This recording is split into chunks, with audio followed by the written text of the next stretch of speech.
Gloire à Jésus. Le temps est vraiment passé, mais par la grâce du Seigneur Jésus-Christ, de tout le temps que nous passons dans la présence de Dieu, Amen, est multiplié à notre faveur. Est multiplié à notre gloire à Jésus, qui pourra nous rappeler, alléluia, le message que nous avons partagé la foi d'aimer. Que chacun prend son épée.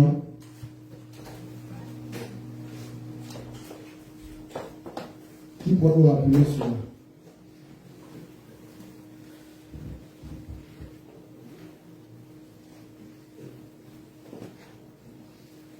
Alléluia. Shalom, shalom. On vous a enseigné sur la Pâque selon la nouvelle alliance.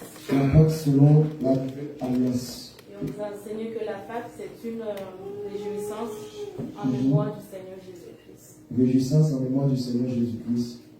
Et il doit être comme les chrétiens devraient pour examiner les Écritures pour voir ce qui est enseigné. On acclame le Seigneur pour sa vie. Alléluia. Gloire à Jésus. Mais on peut nous dire aussi quelque chose.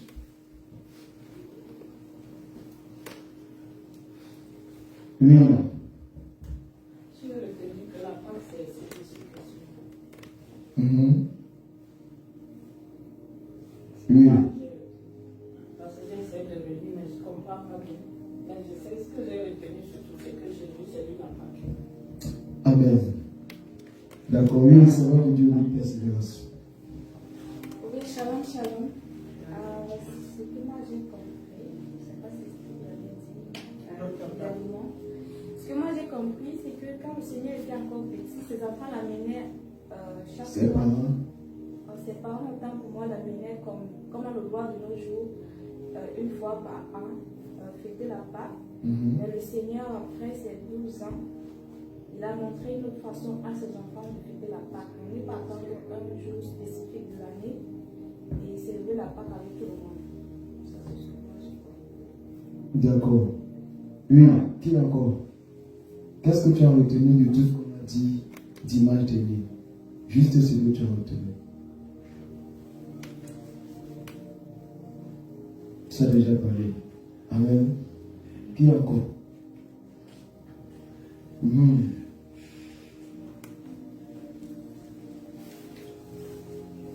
On a dit que Jésus-Christ c'est quoi? En mangeant la chair, reposant le sang de Jésus, reposant le sang vivant de Jésus, la chair vivante. Alléluia. Tu as retenu des choses, mais souvent on a peur de s'exprimer. On a dit ceci, quand nous mangeons la chair et le sang de Jésus, c'est que nous mangeons la chair vivante du Christ ressuscité. Et que nous buvons le sang vivant, le sang selon les Hébreux qui porte un esprit éternel. Amen. Alléluia. Amen. On a encore dit quoi? Shalom. Oui, shalom. Ce que j'avais entendu aussi que l'heure qu'on fêtait la Pâque, ce n'est pas cette heure-là. Alors l'heure ne correspondant pas. C'était au milieu de la nuit que le Seigneur avait réuni ses disciples pour fêter, pour préparer la Pâque, pour manger, tout ça préparé. Et aussi, c'était comme tu avais touché aussi sur la mort de Jésus, comme la date qu'ils ont pris, ce n'est pas la date réelle aussi. Et tu avais dit aussi, Jésus-Christ était le dernier Pâques, le dernier... Jésus-Christ? Oui, mais c'était... Pardon? C'est ça, mais c'était le dernier Pâques qu'il fêtait. Mais parce que lui-même... Jésus-Christ, c'est le dernier Pâques qu'il a fêté. Oui, avec les disciples, tout ça. Et nous, les enfants de Dieu, nous ne devrions pas fêter comme les gens, comme les païens, fêtent la Pâques avec une réjouissance hors de cette réjouissance spirituelle que nous fêtons les Pâques. Alors, en réalité, que nous ne devons pas fêter la Pâque comme ça. Et tu as parlé aussi de plusieurs Pâques. De Moïse jusqu'à l'arrivée du Seigneur Jésus. Ok, gloire à Dieu. Ceux qui ont déjà parlé peuvent encore, oui, tu voulais parler. Vous voulez ajouter quelque chose, vous voulez anticiper, tu voulais ajouter. Oui, c'était juste qu'on nous a appris que Jésus a mangé la Pâque avec ses disciples. Et parce qu'il a inauguré la Pâque selon la nouvelle alliance. Il a inauguré la Pâque selon la nouvelle alliance. Amen. Amen. Amen. Écoutons une chose. Si nous ne réussissons pas à méditer ce que nous recevons comme enseignement, ça ne serait pas bénéfique pour vous. Si vous ne méditez pas les petits enseignements qu'on vous donne, amen, vous ne serez pas apte à vous défendre de votre situation. Si tu es en train d'évangéliser et que quelqu'un, un catholique vient te dire, on va fêter la Pâque chaque jour, qu'est-ce que tu vas dire? Les enseignements qu'on vous donne, c'est pour vous défendre aussi. Et pour vous permettre de pouvoir aussi enseigner ceux que vous allez trouver dans la rue, qui ne connaissent pas la parole. Alléluia. Ici, il a trouvé Apollos avec son époux. Ils ont vu Apollos qui était versé dans les Écritures. Amen. Mais qui manquait d'instruction, qui manquait d'enseignement. Il fallait qu'on le regarde, malgré qu'il reconnaissait que Jésus-Christ est le Dieu vivant. Est-ce que nous comprenons? Ils sont enseignés pas en tant que serviteurs, mais en tant que disciples. C'est ce que le Seigneur a prescrit. Donc, dans la position de disciple, tout croyant a le droit d'enseigner, de transmettre la connaissance qu'il a reçue. Maintenant, si nous recevons des connaissances et qu'on ne peut pas mémoriser, alléluia, c'est quand l'épreuve viendra, si l'épreuve vient sur la Pâque, parce que chaque thème, on sera éprouvé sur chaque thème. Si l'épreuve vient sur la Pâque, qu'est-ce que tu vas dire? Et maintenant, si tu connais aussi, tu décides de ne pas parler, ce n'est pas bon. Parce que nous sommes à l'école du Saint-Esprit. Et à l'école du Saint-Esprit, c'est le Saint-Esprit qui enseigne le monde. Et je te dis dans le lien de l'Esprit, nous tous, nous sommes dans la foule. Jésus-Christ est le seul pasteur, le seul apôtre, le seul docteur, le seul évangéliste, le seul prophète. Et c'est lui seul qui enseigne le peuple. Maintenant, à cause de certaines réalités, on ne peut pas le voir. Il passe par des canaux. Il passe par des phases. C'est pour ça qu'il ne méprise pas les petits commencements. Il ne méprise pas les petits enseignements que tu reçois. Mais médite-les. En méditant, tu seras béni encore. Alléluia. Parce que Jésus, si tu ne comprends pas bien ce que le Seigneur t'a enseigné en vrai de bon, comme personne ne t'a le dit, alléluia, tu ne pourras pas célébrer ton Dieu. Tu ne pourras pas mieux l'adorer. Parce qu'elle n'a pas fait partie des éléments que l'Église doit maîtriser. C'est ça qui a fait ce que Dieu nous dit. Et si tu ne comprends pas la Pâque, tu ne pourras pas comprendre l'œuvre de la croix. Tu ne pourras pas comprendre qui tu es. Et tu ne pourras pas comprendre ce qui t'attend. Parce que quelque chose s'est passé. Ce n'est pas juste un événement comme les autres événements. C'est quelque chose de divin, de puissant, qui n'a jamais existé et qui ne va plus jamais exister. De telles choses dans toute l'existence du commencement à l'infini, il n'y aura plus jamais de telles œuvres. Et seule la personne de Dieu pouvait amener ce type de choses à Ézéchiel. C'est pour dire quoi? C'est que le Seigneur te communique, c'est lui. C'est que le Seigneur te communique, c'est pour ta famille. Parce que le temps viendra où le vent arrive. Le Seigneur est en train de parler récemment des persécutions. L'Église va connaître des persécutions, on va parler de ça. Mais ce sont des enseignements que Dieu communique à son Église pour préparer son Église. Même ceux qui vont rater l'enlèvement, on le prépare. Mais ceux qui jouent pour rater l'enlèvement, ceux qui dorment pour rater l'enlèvement, ceux qui ne veulent pas travailler pour rater l'enlèvement, ce sont les enseignements qu'on les a donnés qui vont encore les fortifier. À ce moment, on n'enseignera plus. Ceux qui vont rater l'enlèvement, écoutez-moi bien, on ne va plus enseigner Jésus. C'est chacun qui va payer, va travailler au prix du sang. Attendu. Mais déjà, le peuple que tu as reçu, garde-le. Tout le monde devait te a dit quelque chose sur la Pâque. J'ai déjà enseigné ça une première fois ici. J'ai enseigné ça une deuxième fois. Et c'est la troisième fois encore qu'on va aborder cela. Mais si après cette fois, si vous fouillez vos cahiers, vous allez voir ça à l'intérieur. Ouvrez vos cahiers. L'élève du Seigneur. Mettez-moi nous lire ce qu'il a écrit. Comme on a dit. Alléluia.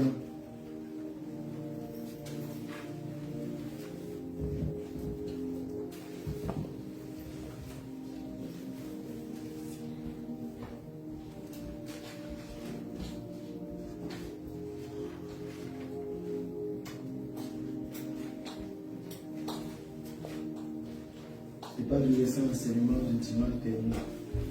Le dernier dimanche qu'on était là, la part sur la nouvelle alliance.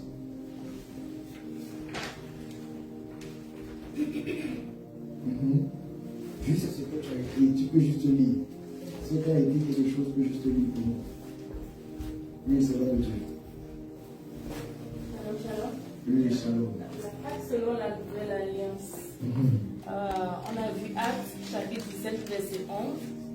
Les chrétiens devraient examiner l'écriture pour voir si ce qui était enseigné est vrai. La Pâque, c'est Jésus-Christ. C'est une réjouissance en mémoire ou en l'honneur de notre Seigneur Jésus. Et on a vu que Jésus est notre délivrance. Il est notre Pâque. Jésus a inauguré la Pâque en fêtant la Pâque avec ses disciples. Jean 19. En buvant le sang de Jésus, nous aspergeons Effectivement. oui, le sang dans le temple que nous sommes. Selon la pensée de Dieu, la chair de l'agneau doit être mangée vivant. Jésus a mangé la Pâque de son vivant. Titre 2, verset 11 à 15. Ça nous parlait de quoi? Et ce qu'on doit nous enseigner, le comportement qu'on doit faire pendant la Pâque. La Pâque n'a pas été un moment où nous devons travailler sur notre intimité, nous devons nous abstenir du mal, nous devons nous préserver du péché. Alléluia. Oui, qui peut encore lire? Qui a encore dit quelque chose?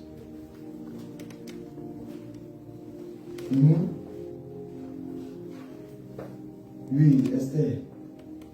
Dis-nous ce que tu écris. La Pâque immolée, c'est Jésus-Christ. La Pâque immolée, c'est Jésus. Et la Pâque, c'est une festivité faite en l'honneur ou en mémoire de Jésus-Christ, qui est le symbole de notre délivrance. Et on a vu Luc 2, versets 23 à 24, qui parlait de Jésus qui a été présenté au Seigneur selon la loi dans le temple.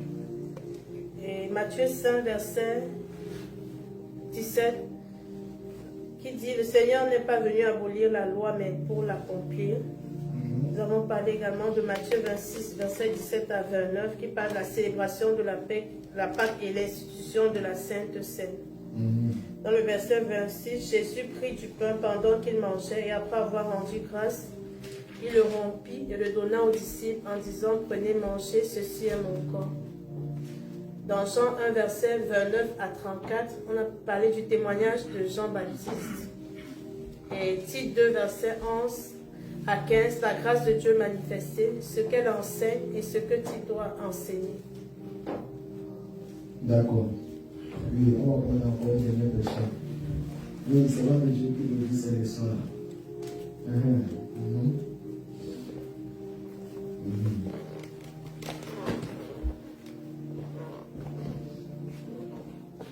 On a lu dans la nouvelle, dans Acte 17, 12. Oui. Et ce que j'ai noté, c'est que nous devons marcher selon les anciens sentiers. Ça, j'ai noté le Très important, marcher sur les anciens sentiers. La parole ne doit pas seulement impacter les pauvres, même La les parole riches. ne doit pas seulement impacter les pauvres, Même et les les riches aussi. Toute la classe de la société doit être impactée par la parole. La Pâque, c'est Jésus-Christ. La Pâque, c'est Jésus-Christ. La Pâque immolée, c'est Jésus-Christ. La Pâque immolée, c'est Jésus-Christ. Qu'est-ce que veut dire immolée? Et sacrifié.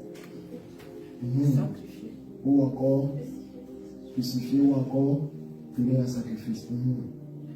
La Pâque, c'est une cérémonie faite en l'honneur ou en mémoire de Jésus-Christ, qui est le symbole de notre rédemption ou de délivrance. Tu peux me voir, la Pâque, C'est une cérémonie faite en l'honneur ou en mémoire de Jésus, qui est le symbole de notre rédemption ou de notre délivrance.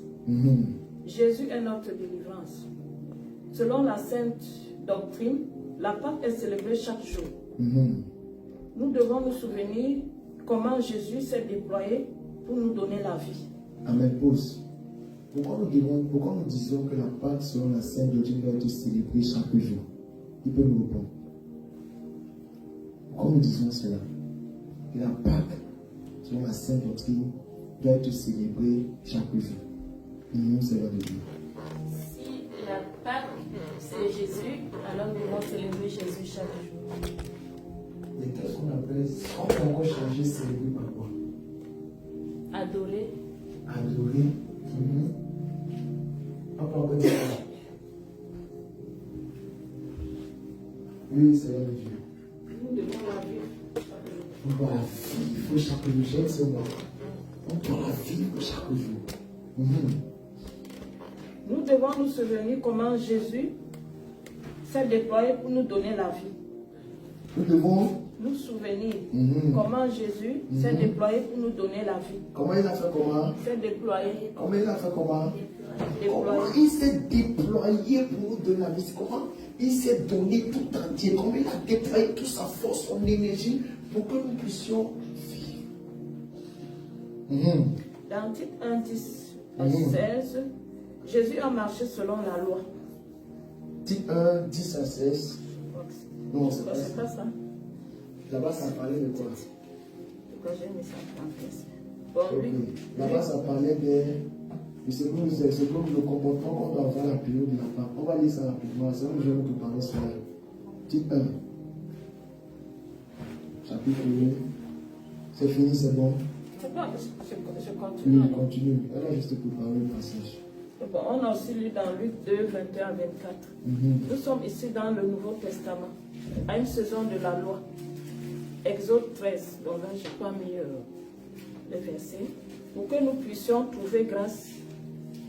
Luc 2, 41 à 12, il devait se soumettre à la loi. Donc le Seigneur Jésus devait se soumettre à la loi aussi.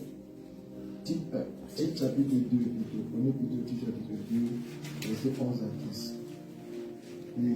Le titre 1 là, ça parlait de ceux qui sont introduits dans l'église pour conduire l'église dans l'égarement, pour enseigner des choses qui sont profanes. Amen. Oui, on va permettre de finir d'abord. Oui. Je continue.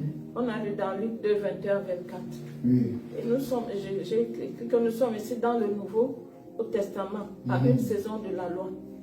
Et j'ai écrit Exode 13. Pour que nous puissions trouver grâce. Luc 2, 41 à 12, il devait se soumettre à la loi. Là, ça parle de Jésus. Il devait se soumettre à la loi. Le mois de Nissan, donc le premier jour du mois de l'année. Matthieu 5. Selon quel calendrier? Le calendrier hébreu. Matthieu. Hébreu, d'autres disent juif, d'autres disent. Alléluia.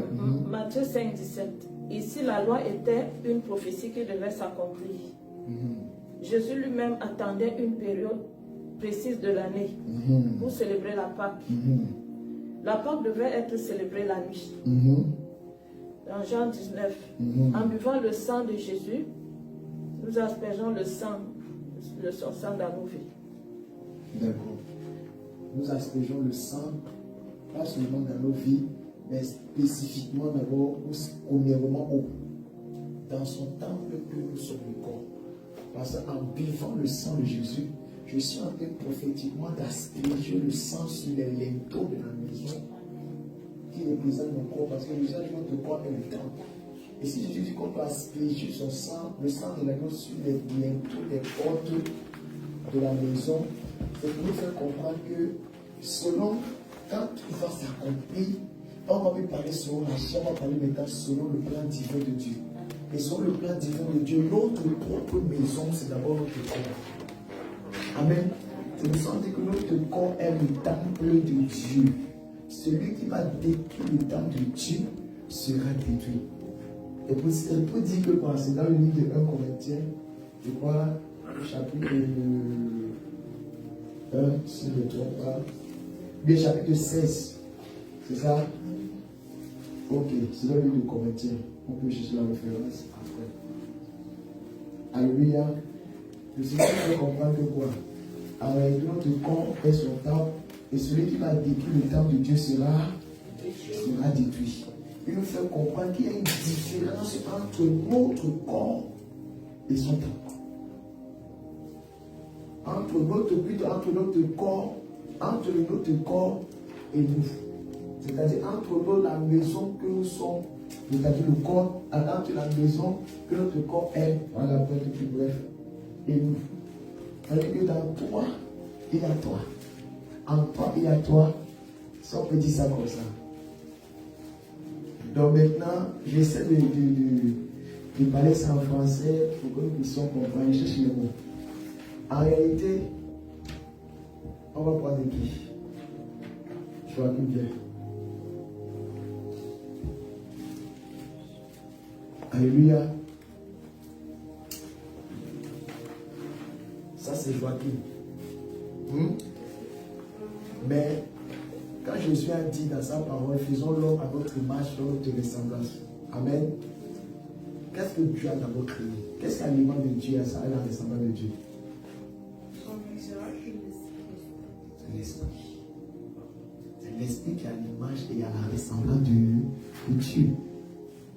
Maintenant, quand Dieu maintenant voulu introduire l'homme sur la terre, qu'est-ce qu'il a fait après? Non. Qu'est-ce qu'il a fait? Il a formé, merci Seigneur de Dieu, il a formé un corps avec la poussière de la terre. C'est-à-dire qu'il a formé une demeure à l'esprit. Donc le corps qu'on voit ici, c'est la demeure dans laquelle nous habitons.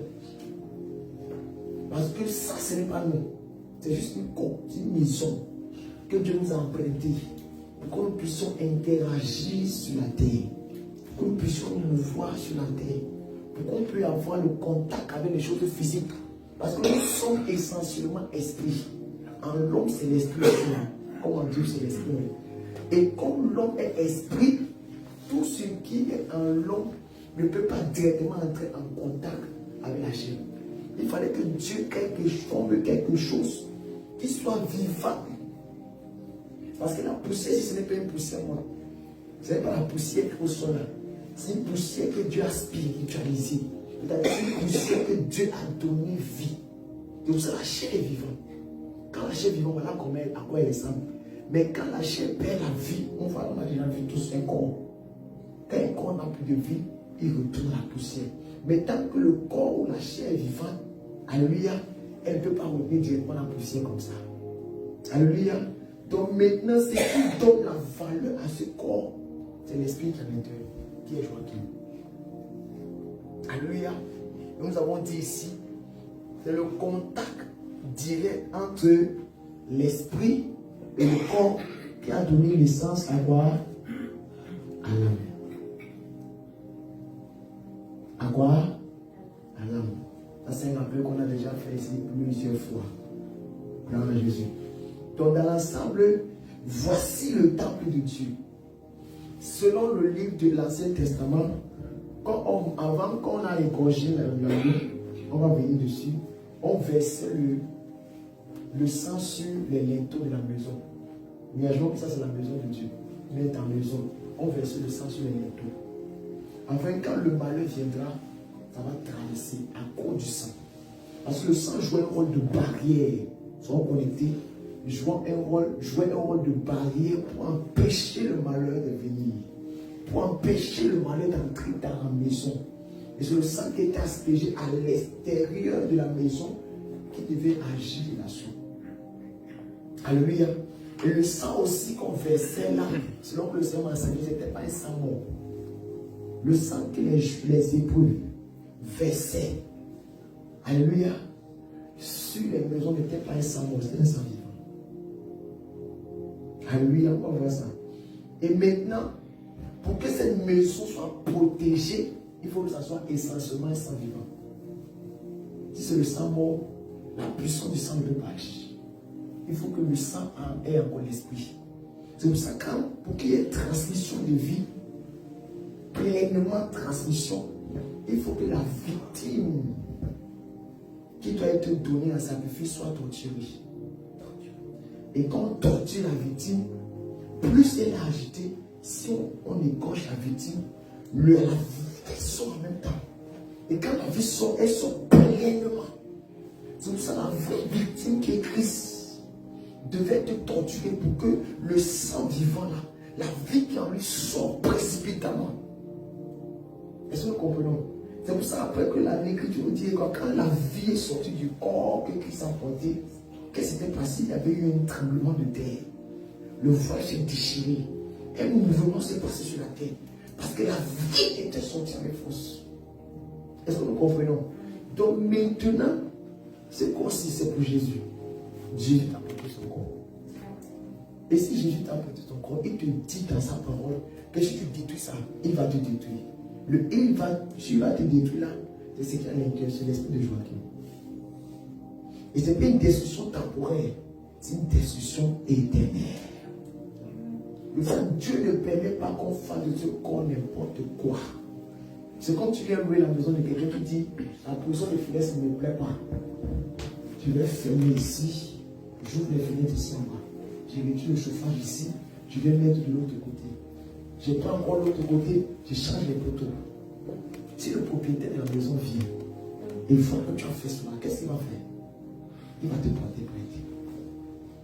Et si maintenant le propriétaire juge, si le propriétaire de la maison que tu as loué sa maison, c'est lui le juge, qu'est-ce qu'il peut te faire? Alors nous prenons chacun dans notre main. Est-ce que nous comprenons? Gloire à Jésus. On acclame le Seigneur. On acclame Jésus-Christ. Alléluia. C'est le juge qui doit dire condamnons pas nous. Tu portes la maison, tu es dans la maison des juges. Attention. Et c'est le juge des juges. Et si tu es dans la maison du juge des juges, tu dois bien te comporter. Ce juge t'a donné sa maison propre. Ce juge t'a donné sa maison aérée. Ce juge embellit sa maison qui est ton corps avant de t'introduire à l'intérieur. Prends garde de la manière que tu prends soin de la maison de quelqu'un. Et l'entretien dont je parle, c'est spirituel et physique. Mais tu n'as pas aussi le droit de laisser le corps de Dieu sale. Vous savez ça? Tu n'as pas le droit de laisser la maison de Dieu sale. Gloire à Jésus. Vous savez ça? Gloire à Dieu. Donc, on va rapidement le titre 2, verset 11 à 15. Titre 2, 11 à 15. Car la grâce de Dieu, source de salut pour tous les hommes, a été manifestée. Elle nous enseigne à renoncer à l'impiété et aux convoitises mondaines. Amen. Avant qu'elle ne continue, je tiens à nous faire comprendre que on avait lu ce passage, titre 2, verset 11 à 15. C'est pour montrer l'attitude qu'un chrétien doit avoir quand il célèbre la Pâque. Et si nous disons que nous devons célébrer continuellement la Pâque, cela sous-entend qu'on doit toujours rester dans cette attitude. Est-ce que nous comprenons? Elle va reprendre à partir du verset 11. Merci bien.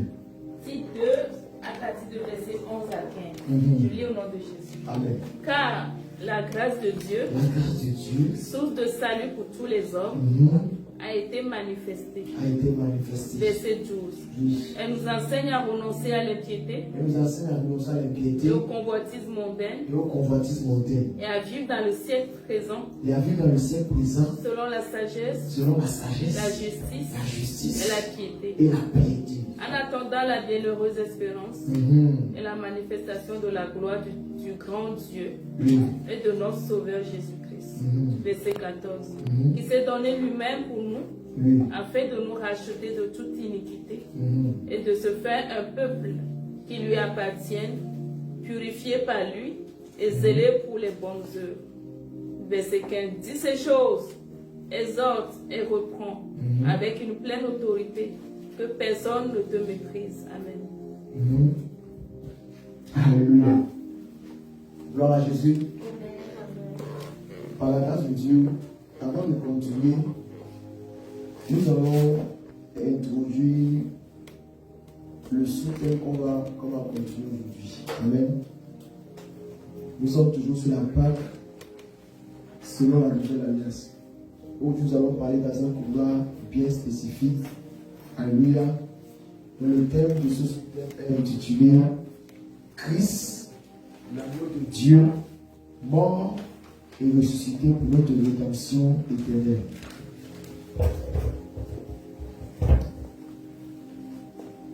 Christ, l'agneau de Dieu, mort et ressuscité pour notre rédemption éternelle. Je prie à tout le monde de prendre les noms. Amen. Pour que dans ta maison, tu puisses avoir de quoi méditer. Christ, l'agneau de Dieu, mort et ressuscité pour notre rédemption éternelle. Alléluia. Christ, l'agneau de Dieu, mort et ressuscité pour notre rédemption éternelle. Gloire à Jésus. Pour mieux comprendre ce passage, nous allons brièvement encore redéfinir certains mots. Amen. Et le chien aussi a dit, les définitions que nous donnons, ou bien que je donne, ce ne sont pas des définitions définitives. C'est juste des points qui vous permettent de voir clair et de comprendre. Alléluia. Donc nous allons pour le moment définir la Pâque selon l'ancienne alliance. Alléluia. La Pâque selon l'ancienne alliance. Si quelqu'un peut lui donner brièvement une définition sur la Pâque selon l'ancienne alliance. La Pâque selon l'ancienne alliance. Qui peut dire quelque chose? Oui, Tabitha. Tu connais la Pâque selon l'ancienne alliance.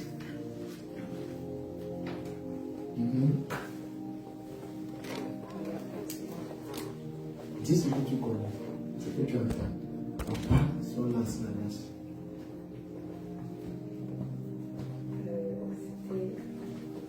C'était la célébration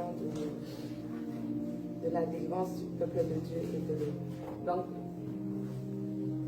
d'abord leur délivrance de la mort et puis après la traversée aussi de l'autre côté, la délivrance de l'emprise de Pharaon, des Égyptiens, leur délivrance en fait. D'accord. Donc, ok. Gloire à Dieu. Tu peux me saisir quelque chose. Une deuxième personne. Oui, c'est vrai. La Pâque selon l'ancienne alliance, c'est la sortie du peuple Israël de l'Égypte. C'est la délivrance du peuple Israël de l'Égypte. Le peuple d'Israël de l'Égypte. D'accord. Gloire à Jésus. D'accord. Gloire à Jésus. Nous allons avancer. Amen. Nous allons, je vais vous dire un peu de moi ce que j'ai pu noter. La Pâque selon l'ancienne alliance, c'est le passage de l'esclavage à la liberté temporaire. Passage de l'esclavage à la liberté temporaire. passage de l'esclavage à la liberté temporaire, qui commémore, ou encore on va parler en France, dans le passé, qui commémorait la sortie d'Égypte des Hébreux. Qui commémorait la sortie d'Égypte des Hébreux. C'est le passage de l'esclavage à la liberté. Mais j'ai tenu à préciser une liberté temporaire. Parce que ce n'était pas la vraie liberté. Alléluia. Et qui commémorait la sortie d'Égypte des Hébreux. Donc je reprends une dernière fois. C'est le passage des esclaves, de l'esclavage à la liberté temporaire qui commémorait la sortie d'Égypte des Hébreux. Vous avez vu que je n'ai pas mis Israélites, je n'ai pas mis Juifs, mais j'ai précisé Hébreux. Pourquoi j'ai précisé Hébreux? C'est pour être bien précis. Alléluia. Qui connaît la différence entre Hébreux, Israélites et Juifs? Qui connaît la différence? On ne parle pas des Israéliens. On ne parle pas des Israéliens d'aujourd'hui. On parle des Israélites. Qui connaît la différence entre Hébreux, Israélites et Juifs? C'est ça, ça va beaucoup vous aider. C'est pour ça que je voulais aussi présenter ça. Donc, dans la vie, vous faites la différence entre tous ces langages. Quand on va parler des Hébreux, vous savez pourquoi on parle des Hébreux. Quand on va parler des Israélites, vous allez savoir pourquoi on parle des Israélites. Quand on va parler des Juifs, vous allez savoir aussi pourquoi on parle des Juifs. Parce que vous devez situer ces trois choses.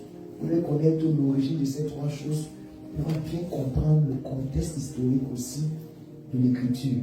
Et qu'est-ce que Dieu communiquait comme pensée, comme parole, quand il appelait son peuple avant les Hébreux, quand il appelait son peuple avant les Israélites, quand il appelait son peuple avant les Juifs. Et pourquoi quand il est venu sauver les hommes, il n'a plus parlé des Hébreux, il n'a plus parlé des Israélites, mais il a parlé des Juifs. Il dit à la femme, cette femme samaritaine, non, c'est pas femme samaritaine, c'est femme cananéenne, c'est ça. Celle qui a demandé à Jésus de guérir sa fille qui était en train de mourir. Jésus a dit, le Fils de l'homme n'est pas venu pour... Le Fils de l'homme est venu pour les enfants perdus de la maison d'Israël. Et quoi que l'autre passage parlait qu'il est venu spécialement pour les Juifs, pour sauver le peuple juif. Amen. Gloire à Jésus.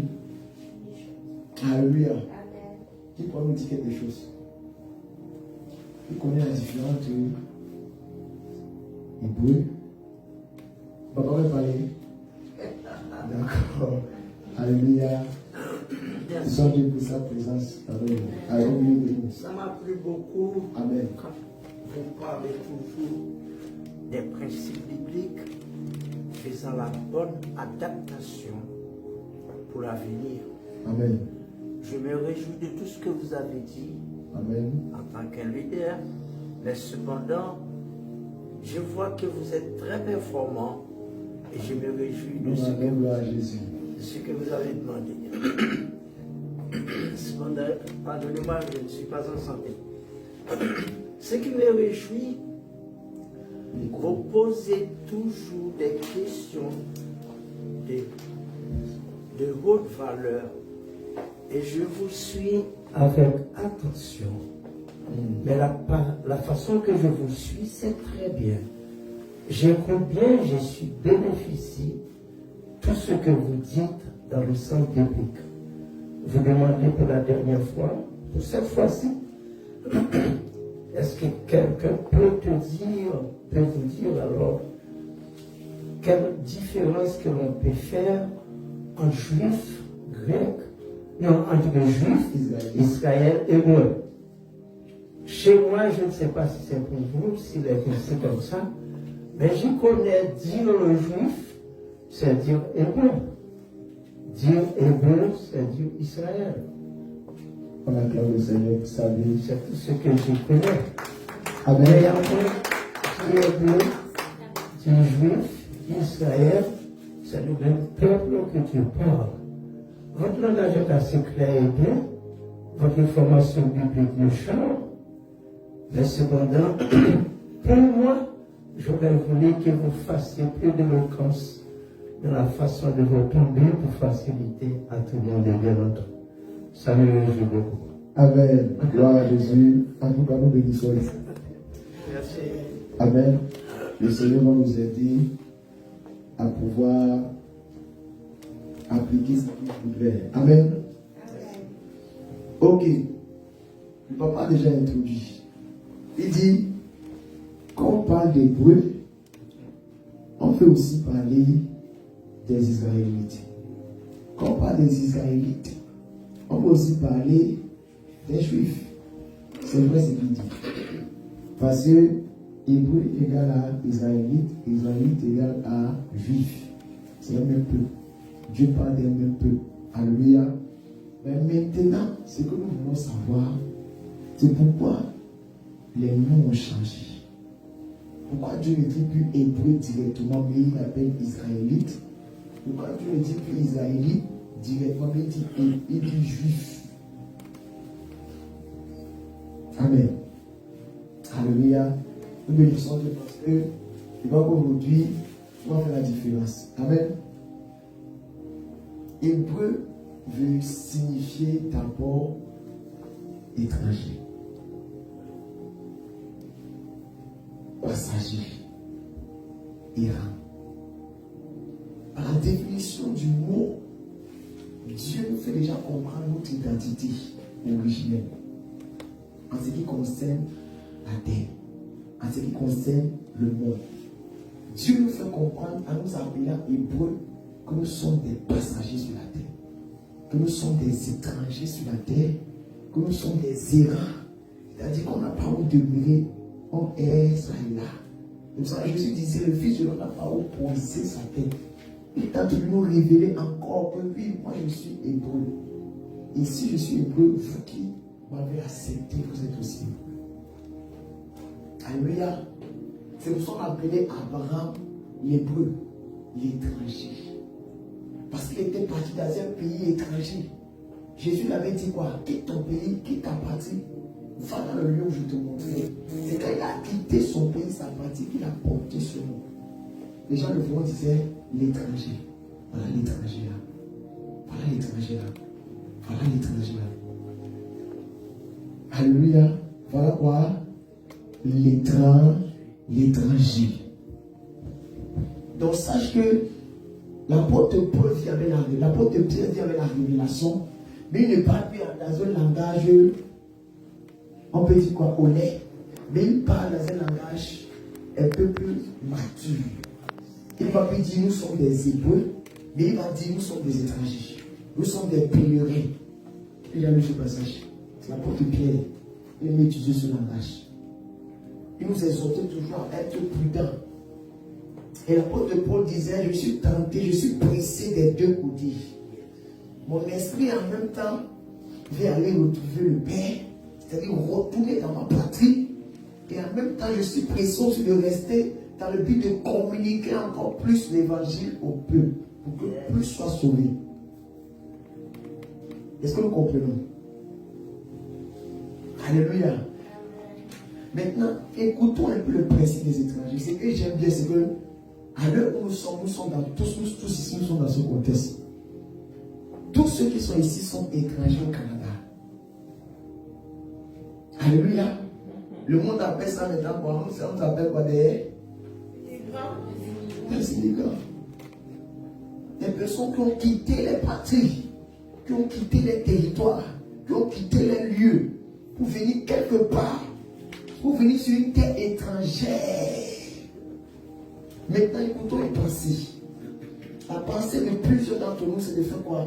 C'est que dès que Dieu te donnera la stabilité, tu vas commencer à investir dans ta patrie.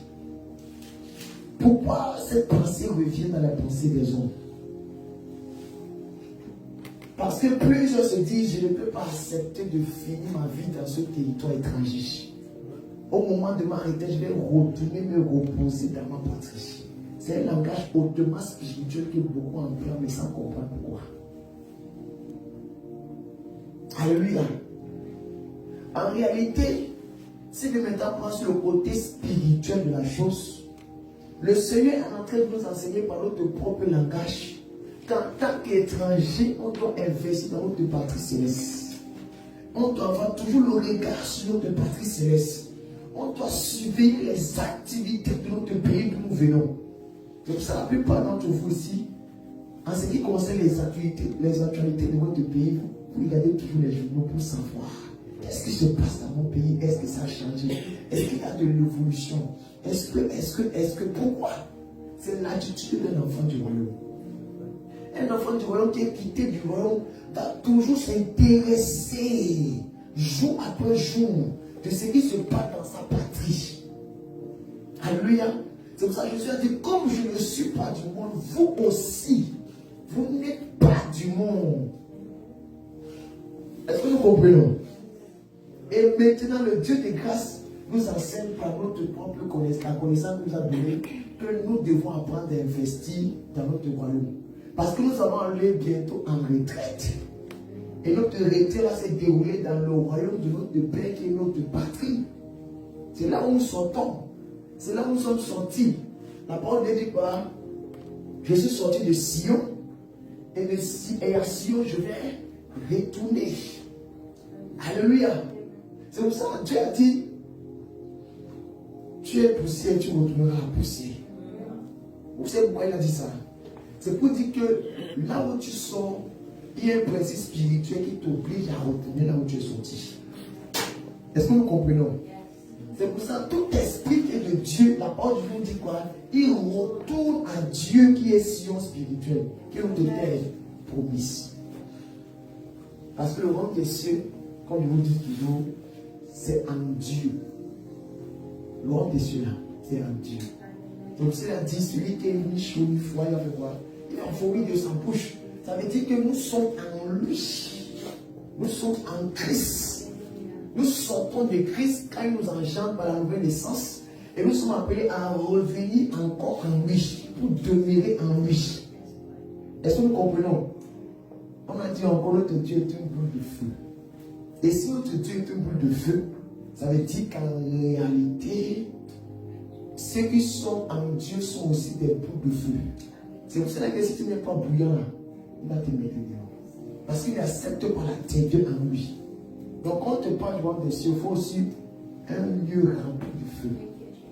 Et c'est ce que tu es. Gloire à Dieu. Et je vous disais la dernière fois, selon que l'Esprit de Dieu m'a enseigné, l'esprit de l'homme est plus grand que toute la terre. C'est presque incroyable, mais c'est la vérité. Ton esprit est plus grand que toute la terre. Et l'esprit d'un seul homme a plus de valeur que toute la terre. Ton esprit a plus de valeur que toute la terre, c'est qu'elle en fait. Alléluia. Gloire à Jésus. Nous devons savoir une chose. Dieu habite et aimerait habiter et désire demeurer en l'homme.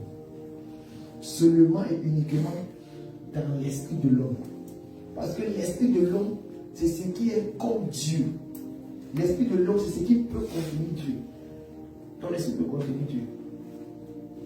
Parce que tu es fait à son image. Je vous ai dit qu'on va parler un jour, quand tu vas le permettre, de l'image et la ressemblance. Notre esprit est à l'image et la ressemblance de Dieu. C'est-à-dire que si Dieu c'est 4 niveaux, nous sommes aussi 4 niveaux. Si Dieu c'est 5 niveaux, nous sommes aussi 5 niveaux.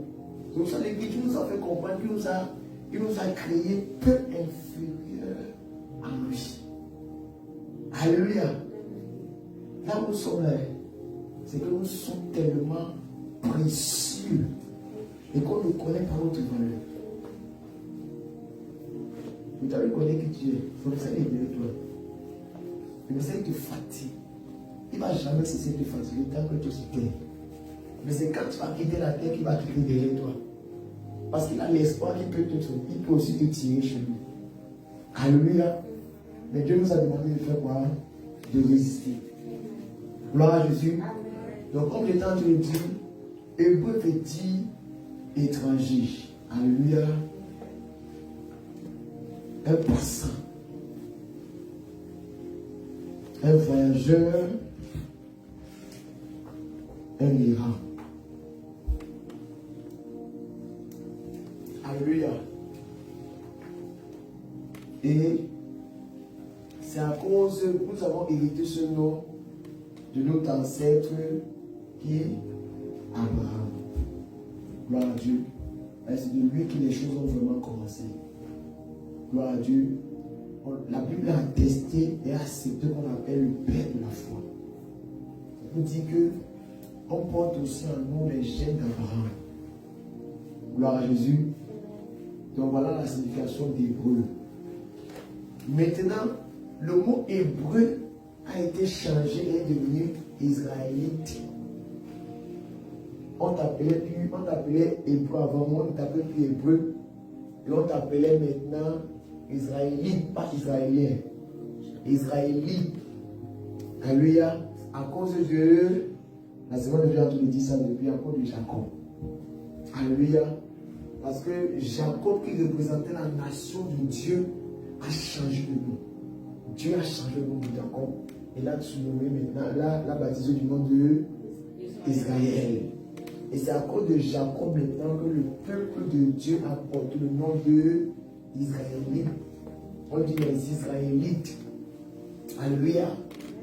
Maintenant, quand on parlait du peuple de la nation sainte qui est Israël, en réalité, on veut nous faire comprendre que si nous sommes issus de la nation d'Israël, c'est-à-dire que nous sommes des Israélites, selon l'Écriture. Est-ce que nous comprenons? C'est à cause de Jacob. On peut dire les 12 tribus d'Israël. Alléluia. Est-ce que nous comprenons? Maintenant, c'est que moi j'ai aimé quand j'ai appris ça, j'ai dit waouh, juif. Le mot juif a été donné au peuple de Dieu à cause de l'exil à Babylone. Alléluia. Parce que le peuple de Dieu était, les tribus de Juda, d'Israël ont été toutes détruites, sauf une seule tribu qui était quoi? La tribu de Juda. Et c'est à cause de la tribu de Juda que nous sommes appelés maintenant les Juifs. Alléluia. C'est à cause de notre ancêtre Juda qu'on nous appelle maintenant Juifs. C'est pour ça que je disais à notre soeur qui est derrière, qu'en réalité, c'est nous les Juifs. Ce n'est pas ce que vous voyez à la télé, ce n'est pas ce que vous voyez là. C'est vous les vrais Juifs. Vous êtes les Juifs quant à l'esprit. Le sang des Juifs coule en nous. Est-ce que vous comprenez? Ce n'est pas à cause d'une position, ce n'est pas à cause du racisme, ce n'est pas à cause de toutes ces choses. C'est notre origine. Alléluia. C'est pour ça qu'on parlait de le peuple de Dieu qui était amené en esclavage, le peuple de Dieu qui était torturé, le peuple de Dieu qui travaillait la terre, le peuple de Dieu qui était rejeté. Mais vous voyez ça en quelle race sur cette terre? Ce sont les Noirs, les Juifs. C'est les Juifs. Dieu est plus ouf. Son sache. Dieu est plus ouf. Dieu est plus en Afrique. Dieu est plus dans le peuple noir. Pourquoi? Parce que c'est le peuple là qui a sa sémence. C'est le peuple là qui sait l'adorer. Parce qu'on a ça dans nos gènes. On a ça en nous. Alléluia. Donc réjouis-toi. Tu sors de la tribu de Juda. Pas le Juda qui a vendu Jésus, mais le Juda dont la Bible déclare que Dieu est le lion. C'est pour ça qu'on dit Jésus le lion de la tribu de Juda. C'est la seule tribu qui a survécu en exil pendant le temps de Babylone. Alléluia. Gloire à Jésus. Gloire à Jésus. Amen. Et donc par la grâce de Dieu, tu fais partie des restes. Tu fais partie des restes. Pour peu de temps, la parole de Dieu nous dit qu'on était quoi? On était largués. De quoi? De l'olivier. De l'olivier quoi?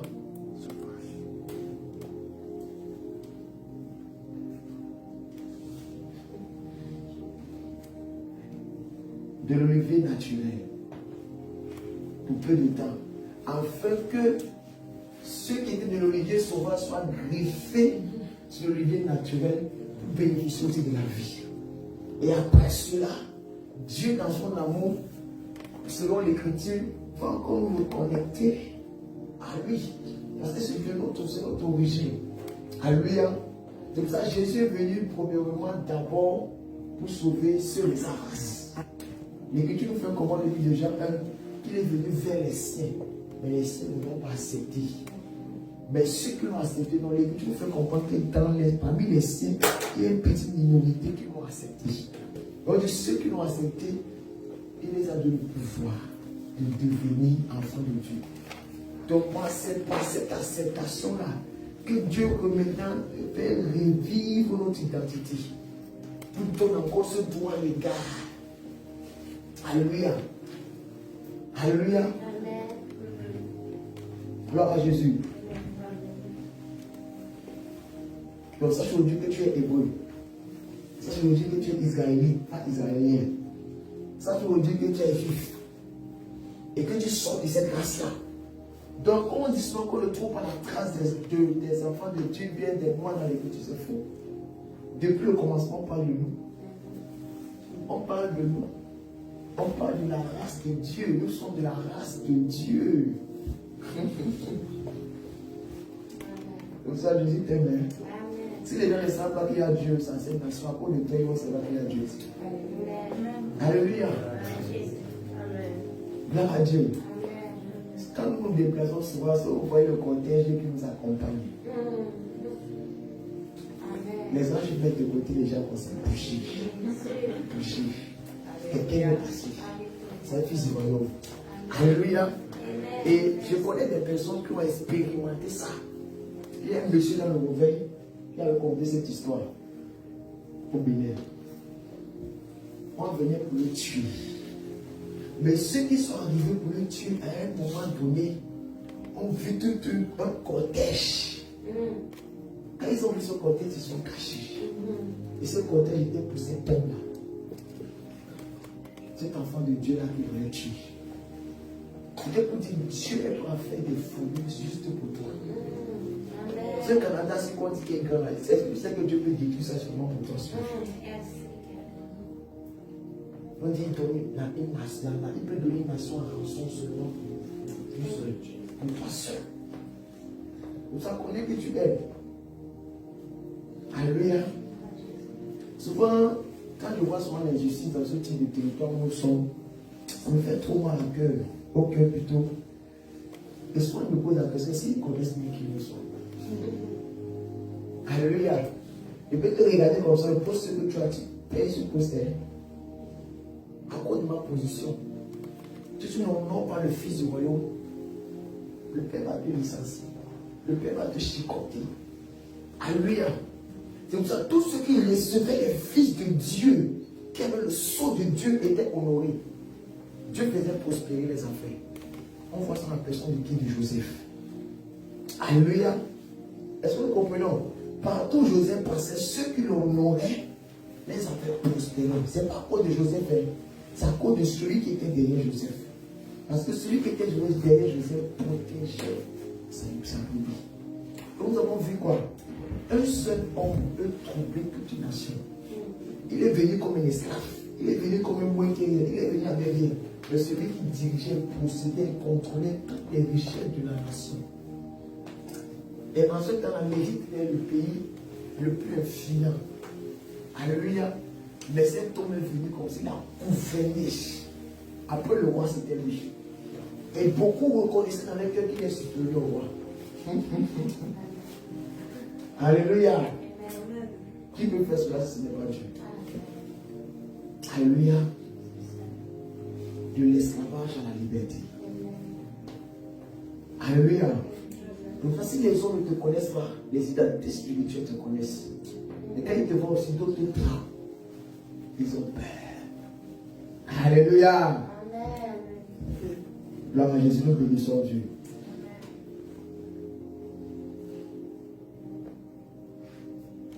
Alléluia. Et quand nous parlons d'exil à Babylone, qui comprend ce que ça veut dire? Ça veut dire forcer de quitter le pays. Amen. Donc quand tu vois le peuple, on dit que le peuple de Dieu était en exil à Babylone, ils étaient forcés de quitter le pays. Ça veut dire forcés de quitter le pays. Donc je reviens maintenant sur l'enseignement. Amen. On est dans une parenthèse pour enrichir encore notre marche chrétienne. Alléluia, on a parlé de la Pâque selon l'ancienne alliance et le passage de l'esclavage à la liberté temporaire. Amen. Qui commemore la sortie d'Égypte des Hébreux. On dit quand on dit des Hébreux, tu comprends de quoi on dit. Il s'agit. Alléluia. Ce n'est pas des Israélites ici. Ici, c'est des Hébreux. C'est différent. Dans le langage, nous sommes en train de parler. Amen.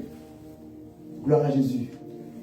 C'était une délivrance temporaire parce que ce qui était à l'origine de la délivrance ne pouvait pas les donner une délivrance permanente. Alléluia.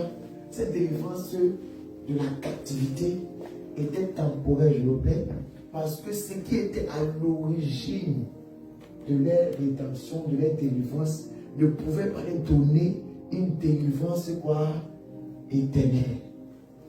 Est-ce que nous comprenons? Gloire à Jésus. Qu'est-ce qui était vraiment le symbole de la délivrance du peuple d'Israël? Selon l'Écriture. Le sang. Je te pose la question. Qu'est-ce qui était vraiment le symbole de la délivrance du peuple d'Israël? Le peuple hébreu.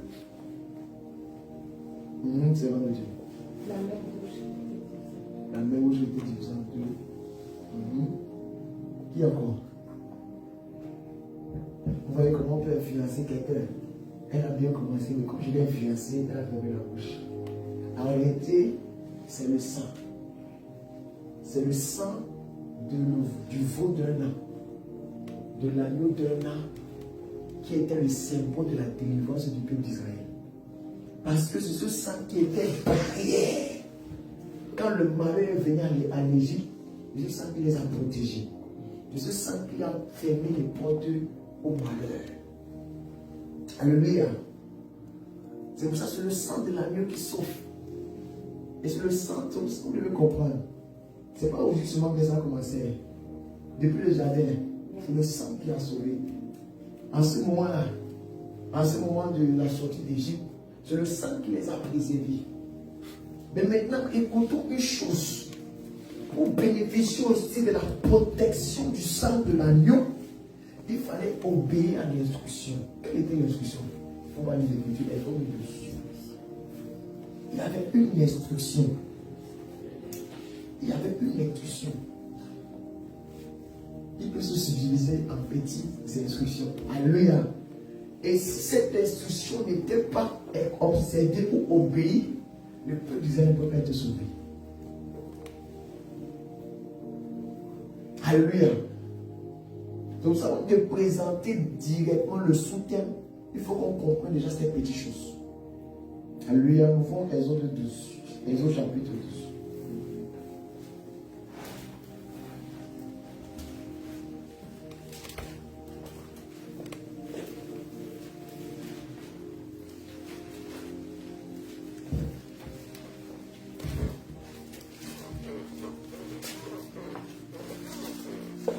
Ok, on va prendre la partie du verset 12.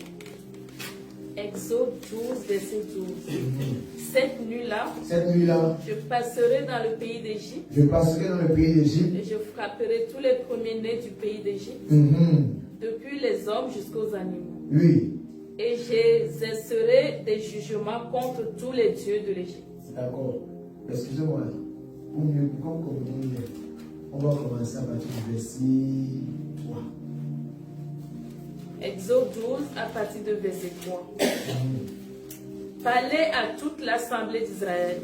Maintenant, écoutons, parler à toute l'assemblée d'Israël. Et dites, Le deuxième jour de ce mois, on prendra un agneau pour chaque famille. On prendra un agneau pour chaque famille. Un agneau pour chaque maison. Un agneau pour chaque maison. Écoutez ici. Dieu veut déjà nous faire voir prophétiquement son action à venir. Ce qui s'est passé ici, c'est l'ombre. Et la réalité, c'est ce qui s'est passé au temps de Jésus.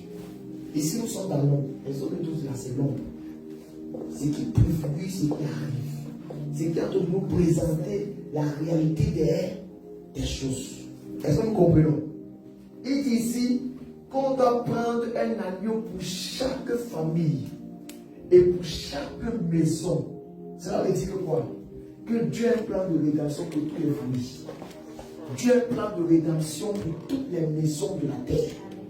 Est-ce que nous comprenons? Donc Dieu parlant ainsi est en train de relâcher le langage prophétique. Pour dire quoi? Toutes les familles de la terre seront sauvées. Toutes les maisons de la terre seront quoi? Sauvées. C'est ce qu'il est en train de nous faire comprendre. Mais il parle prophétiquement et il cache ça dans le monde. Alléluia. Nous continuons. Les écarts. Mm-hmm. Si la maison est trop peu nombreuse pour un agneau, oui, on le prendra avec son plus proche voisin. C'est combien? Oui, selon le nombre de personnes, vous compterez pour cet agneau d'après ce que chacun peut manger. Amen. Écoutons une chose. Le sang d'un agneau est différent du sang d'une partie d'un agneau. Alléluia. Je vais expliquer. La quantité de sang qui était versée par famille différait en fonction du nombre et du poids des iniquités de chaque famille. C'est-à-dire la dose du sang qui était versée dans une famille n'était pas la même dose du sang qui était versé dans l'autre famille. À cause des origines, à cause du poids que portait cette famille. C'est pour ça que tu as parlé techniquement du nombre de personnes. Et s'il dit que si la maison est peu nombreuse, vous allez vous rattacher avec quelqu'un qui est plus proche d'une famille, qui est plus proche, aussi peu nombreuse, pour diviser la maison.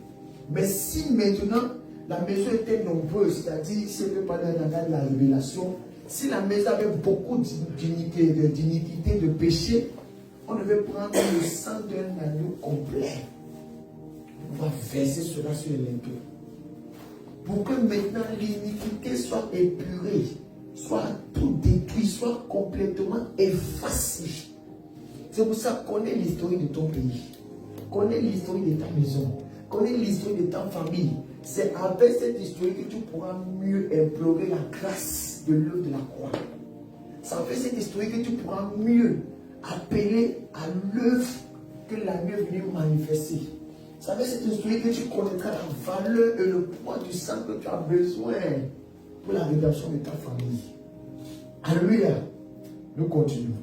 Verset 5. Ce sera un agneau sans défaut. Ça sera un agneau sans défaut. Mâle âgé d'un an. Vous pourrez prendre un agneau ou un chevreau. Est-ce que nous comprenons ici?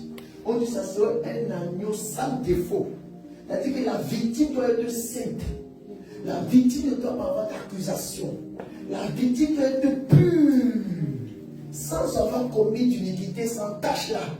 Ça veut dire qu'il ne doit pas avoir des choses qui condamnent la victime. Parce que pour que le sacrifice soit consommé, il fallait essentiellement que la victime soit pure. C'est sans iniquité. Est-ce que nous comprenons? Sinon le sacrifice allait être rejeté. Écoutons une chose. Si Jésus avait commis un petit, mini péché, Dieu n'allait pas griller le sacrifice. On ne pouvait pas être sauvé. C'est pour ça que Jésus avait l'obligation, même étant homme, de rester saint. C'était quelque chose de difficile. Mais il a fait pour toi aussi. Parce que ton salut était à cœur dans le cœur de Dieu. Ça lui tenait à cœur. Il avait soif de te délivrer de la captivité. Est-ce que nous comprenons? Alléluia, nous avançons. Verset 6. Le garderai jusqu'au 14e jour. Je le garderai jusqu'au 14e jour. Et toute l'assemblée d'Israël immolera entre les deux soirs. Toute l'assemblée d'Israël, on fait quoi? Vont sacrifier l'agneau entre deux soirs. Est-ce que nous comprenons? La prophétie dit que quoi? L'ombre dit que quoi? Que on doit immoler le sacrifice qui est l'agneau d'un an mâle. On précise même le sexe. Mâle, d'un an sans tache. On doit l'immoler le 14e jour. C'est le 10e jour selon le verset 3 on doit prendre l'agneau. On ne doit pas directement l'immoler. Ça ne vous rappelle pas quelqu'un qu'on a pris, mais qu'on n'a pas directement crucifié, mais qu'on a trimballé ici et là. Parce que la prophétie dit que ce n'est pas le bon moment qu'on va prendre l'agneau, qu'on va le crucifier. Ce n'est pas le même moment qu'on va prendre l'agneau, qu'on va le tuer. Le vrai agneau, quand il viendra, on va le prendre une période donnée, le 10e jour. Et c'est la période des pains sans levain. Vous allez voir qu'on dit, oh, la période des pains sans levain, c'est là où l'époux a désiré fêter la Pâque. C'est à cette période-là qu'on a mis l'agneau sur Jésus. C'est ce que la prophétie disait. Et qu'on a arrêté l'agneau, on l'a trimballé pendant combien de jours? Pendant 4 jours. Selon qu'il était écrit. Alléluia. Selon on dit c'est le 14e jour, on prend le 10e jour. Mais le verset 3 dit quoi? Le verset 3. Parlez à toute l'assemblée d'Israël et dites, oui. Le 2e jour de ce mois. Non. Le 10e. Il faut bien lire. Et dit. Et dites le 10e jour de ce mois. Le 10e jour de ce mois. On prendra un agneau pour chaque famille. On va prendre un agneau pour chaque famille. Un agneau pour chaque maison. Un agneau pour chaque maison. Si la maison est trop peu nombreuse, pour un agneau, Alléluia. on le prendra avec son On peut petit. fermer la parenthèse. Gloire à Jésus. Mais si on voit qu'on a pris l'agneau le 4e jour, 10e jour, on pouvait l'immoler, excusez-moi, directement, ou bien. Mais c'est prophétie qui appelle à sa prophétie. Alléluia. C'est pour ça qu'on doit être des chrétiens libérés. Ce n'est pas par le langage qu'on doit nous convaincre, mais c'est par la parole de Dieu. Alléluia. Gloire à Jésus. Donc maintenant, dans le verset 6, on dit quoi? Verset 6. Vous le garderez jusqu'au 14e jour de ce mois. La consigne que tu as dit, personne n'avait le droit d'ôter la vie à l'agneau tant que ce n'était pas le 14e jour.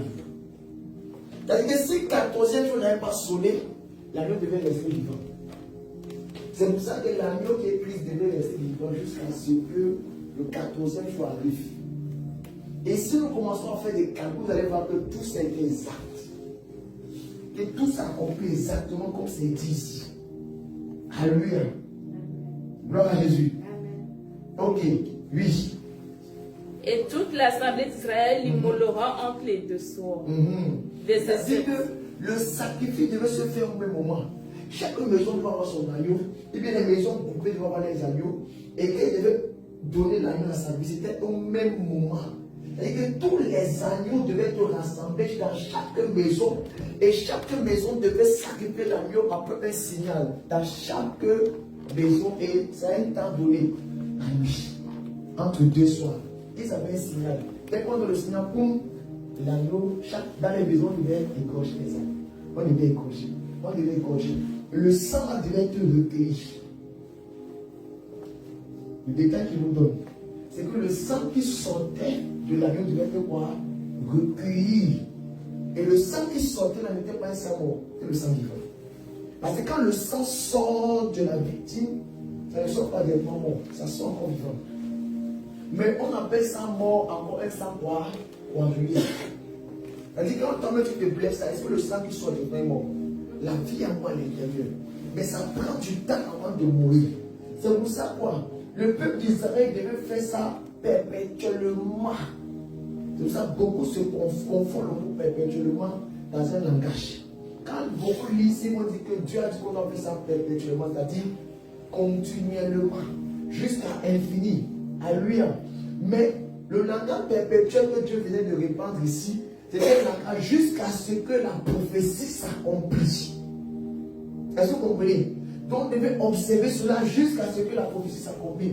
Et comme on ne pouvait pas prendre le sang de tous ces agneaux et utiliser une partie et garder une partie, écoutez bien, si le sang était recueilli dans toutes les maisons, imaginez que l'armée est sortie, l'armée de Dieu est sortie d'ici.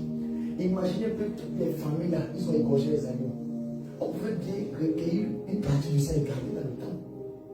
À lui, il vient dans la tente d'assignation. C'était la tente d'assignation en ce temps-là. On pouvait garder ça là-bas, partiellement. Et que pour que la prochaine année, on prend le même sang déjà, on assèche. Alléluia. Mais pourquoi Dieu a voulu que ce soit perpétuel? le mot perpétuel veut dire que le sang de ces agneaux ne pouvait pas les sauver pour toujours. Il fallait un sang d'un agneau vivant en ce moment-là. Est-ce que vous comprenez? C'est pour ça, en cette période-là, Dieu devait faire quoi? Devait accepter, agréer le sang d'un agneau vivant. C'est pour dire le sang qui t'a sauvé, qui te sauve, ce n'est pas le sang d'un agneau mort, c'est le sang d'un agneau vivant.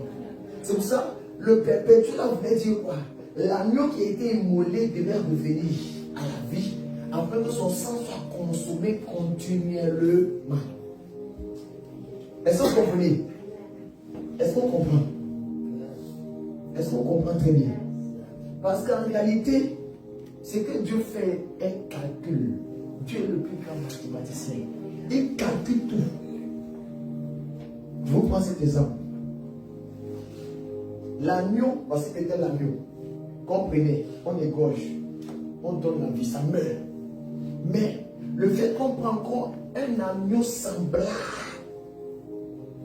qui a le même âge, même sexe, et on utilise encore la même pratique, c'est là un langage. Sur la prophétie, ça veut dire que l'agneau qu'on donnait en sacrifice là devait revenir en vie. Et le sang là devait encore continuer à couler continuellement. C'est pour ça l'agneau que tu vois dans ton esprit. Quand tu invoques le sang de cet agneau, n'invoque pas le sang de l'agneau qui a coulé à Bogota, parce que le sang qui a coulé à Bogota est déjà mort. Vous savez ça? Le sang qui a coulé sur Jésus là, à la croix est déjà mort. Est-ce que vous savez ça? Mais maintenant, il y a un nouveau sang, c'est le sang de l'agneau ressuscité. C'est ça qui coule. C'est pour ça que l'agneau aussi a gardé les marques, parce qu'il faut qu'il y ait des ouvertures pour que le sang coule. Les marques sont encore sur l'agneau. Est-ce que quelqu'un me comprend bien?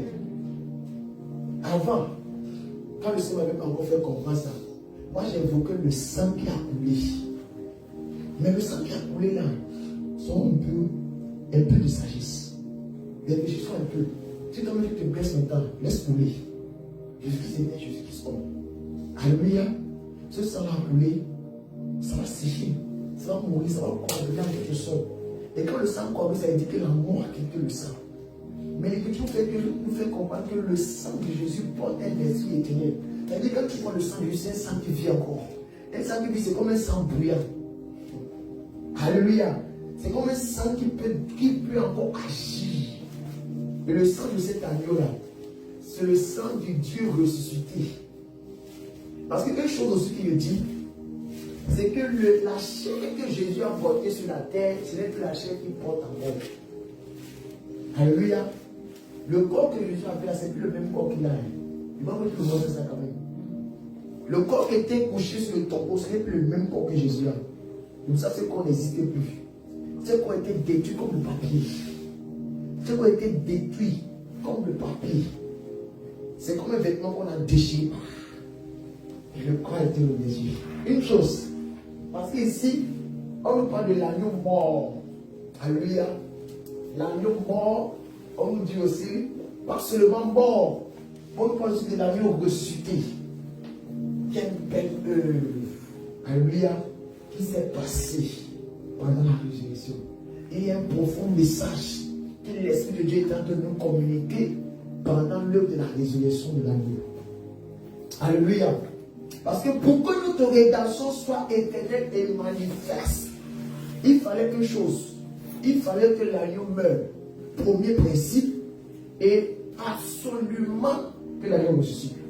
Si l'agneau était seulement mort, il ne peut pas donner vie. Écoutez-moi bien. Si l'agneau était mort et qu'on arrêtait là, il ne pouvait pas donner vie. Est-ce que nous comprenons? Est-ce que vous comprenez? Ce n'est pas l'agneau mort qui vous a donné vie. C'est l'agneau mort et ressuscité. Et ressuscité, n'oubliez jamais ça.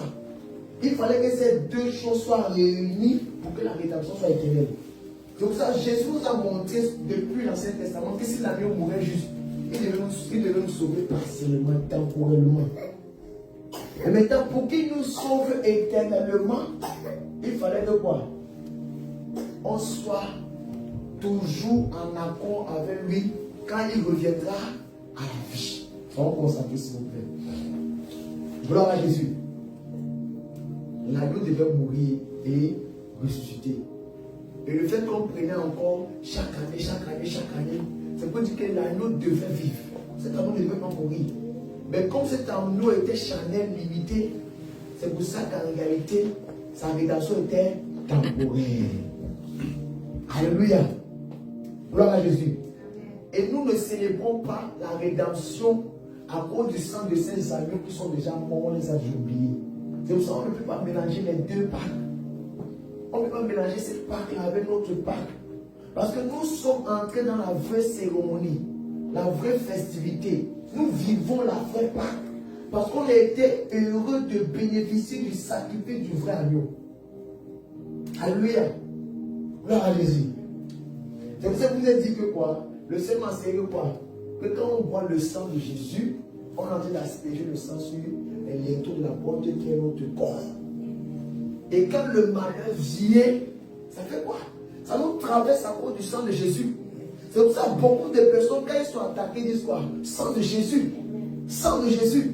Et dès que le sang de Jésus est invoqué, dès que ça descend, nos ennemis vont partir en courant, ils vont paniquer. Parce qu'ils connaissent ce qu'il y a dans le sang. Il y a quelque chose dans le sang. L'esprit. L'esprit est dans le sang. Et l'esprit, c'est la vie. Gloire à Jésus. Alléluia. Nous bénissons le Seigneur. Gloire à Jésus. Maintenant, nous continuons la lecture par la grâce du Seigneur. Verset 7.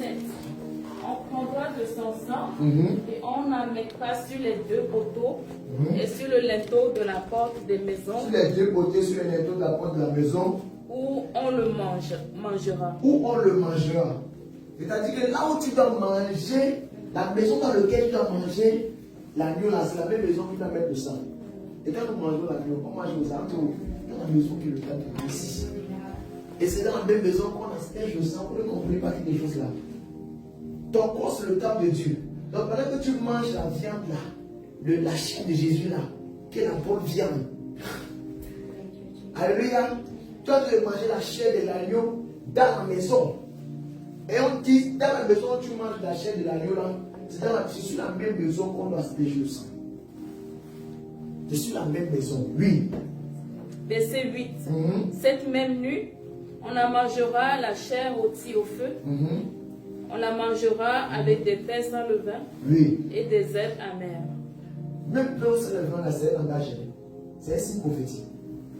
Je vais vous expliquer. La Bible nous parle de pain sans levain. Pourquoi? Pourquoi le Seigneur dit que pendant la cérémonie de la Pâque, en ce temps-là, ils devaient manger les pains sans levain. C'était un souvenir de leur rédemption.